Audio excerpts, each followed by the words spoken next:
اللہ تعالی علی محمد صلی اللہ علیہ وسلم۔ الحمدللہ عز و جل دنیا کے ایک اور ملک میں اب حاضری ہوئی ہے۔ ہم ساؤتھ افریقہ سے روانہ ہوئے اور آج الحمدللہ یہاں پر اب میں جکارتا انڈونیشیا پہنچا ہوں۔ ماشاءاللہ انڈونیشیا کے اسلامی بھائی، انڈونیشین اسلامی بھائی اور عربی اسلامی بھائی بھی ہمیں لینے ایئرپورٹ پر آئے ہیں، اور یہاں پر ایک الحمدللہ دنیا بھر کے علماء جمع ہو رہے ہیں، اور انہوں نے اس عظیم الشان صوفی کانفرنس میں، جس میں دنیا بھر کے عرب علماء ہیں اور مختلف ملکوں کے علماء ہیں، کہ میرا شیخ طریقت امیر اہل سنت کو دعوت دی تھی کہ وہ یہاں تشریف لائیں اور دنیا بھر کے علماء کے سامنے بیان فرمائیں۔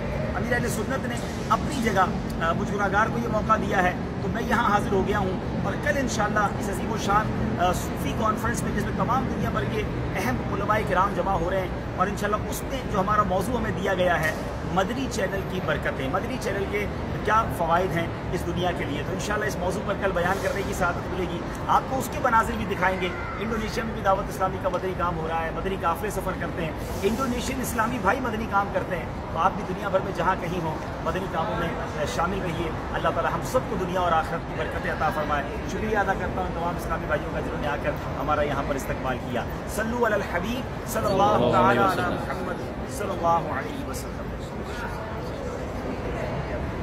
چلیں یہ بھی ہمارے ساتھ ہی چلیں گے، ہمارے ساتھ